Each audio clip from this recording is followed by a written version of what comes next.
Hey, it's Kellie Rasberry with your Showbiz Top 5 for Thursday. It is April the 29th. Paris Hilton bumped into her ex Doug Reinhardt at an LA nightclub. Kind of surprised to see him there. So she proceeded to try to ignore him for the rest of the night, and the two of them both tried to out-party each other, show each other, hey, I'm having a better time than you are, from across the crowded club. So Doug was there with actually a little blonde taking Paris's place, and Paris is hanging out with Brandon Davis, lovingly known as Greasy Bear. Now, sources behind the scenes at Dancing with the Stars say Jake and Vienna did not take his getting kicked off very well. In fact, they were pretty much inconsolable. Now, going into the elimination round, Jake knew he had the lowest score, so things were not looking very good for him. So before the telecast that night, Jake and Vienna held hands and bowed their heads and said prayers to God, asking for his dancing days to be spared, but their prayers were not answered, and Jake got the boot. So, during the whole speech, while he's saying, how much he loves his dance partner, Chelsea, didn't you know she was looking kind of like, about the whole thing? I gathered that too, and sources behind the scenes say as soon as the cameras were off that she just left him standing there, went over to her boyfriend. She's actually dating Mark Ballas from the show, so that's a cute little hookup there. And then Jake went over to Vienna, and the two of them just clung to each other and sobbed and cried, and it was so bad the producer of the show actually had to come over to make sure those two were all right. Justin Bieber is not very happy with his fans right now, at least not the rabid ones in New Zealand.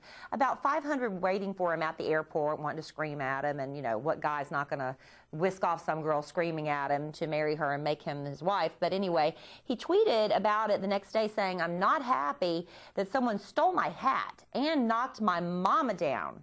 Come on, people." His mother was trampled. Now, fortunately, she was not hurt, and she even tweeted about it later saying thanks for everybody's concern.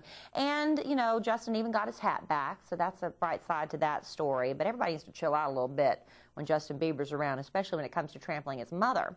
Now, about 10 years ago, Chelsea Handler made a videotape. Now, the beginning of the video shows her doing a stand-up routine, and it almost seems like she accidentally recorded over her stand-up tape. And then there's a little bit of her doing some naughty dancing in a bed with a boy, a British boy.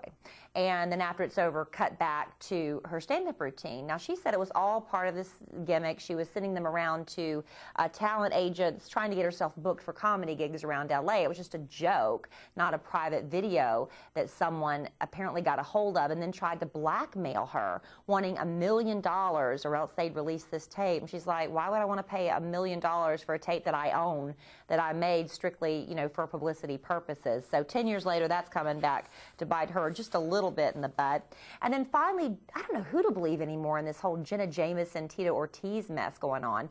Monday morning, she claims they got in a huge fight and he threw her down in the bathtub and tore ligaments in her shoulder.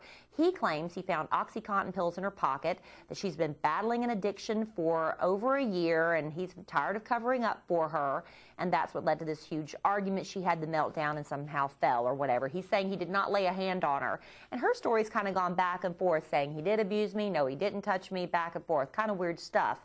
Well, Jenna says she can prove that Tito is lying, saying that she was high when all this happened Monday morning because the very next day she had a drug test taken.